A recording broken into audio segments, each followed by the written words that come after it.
तर पाकिस्तानवरती बॉम्ब टाकताना मोदी 100 वेळा विचार करतात आणि हे खासदार म्हणतात की मी कार्यकर्त्यांवरती बॉम्ब टाकू असा सवाल करत राऊतांनी टीका केलेली आहे। तर राऊतांना भाजपच्या नवनाथ बन यांनी प्रत्युत्तर दिलेलं आहे, बघूया।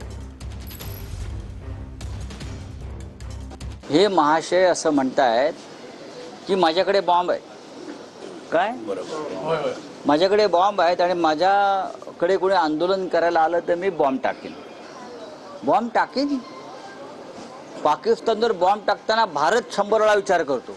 मग मोदी पाकिस्तानवर बॉम्ब टाकताना भारत 100 वेळा विचार करतो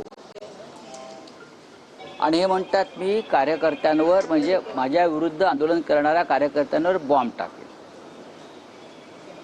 हे असं म्हणतात की जर आंदोलन कोणी केलं याने गद्दारी केली आहे सगळ्यात आधी। आता लोकशाहीमध्ये आंदोलन करण्याचा अधिकार प्रत्येक नागरिकाला आहे। जनाब संजय राऊत बॉम्ब टाकण्याच्या धमक्या देत आहेत, पंतप्रधान नरेंद्र मोदीजींवर टीका करतायत, परंतु संजय राऊतांना हे लक्षात येत नाहीये की आपल्याकडे आता बॉम्ब नाहीत, सुतळी बॉम्ब देखील नाहीयेत। उरलेत ते लवंगी फुसके फटाके, याच्या पलीकडे तुमच्याकडे काही नाही। तोंडातून वायफळ बडबड करायची, पोकळ धमक्या द्यायच्या, एवढंच तुमचं काम उरलंय। पंतप्रधान नरेंद्र मोदीजी पाकिस्तानवर बॉम्ब टाकताना कुणाची परमिशन घेत नाहीत। पाकिस्तानला देखील धडा शिकवतात, तुम्हाला देखील जनतेच्या आशीर्वादानं धडा शिकवला।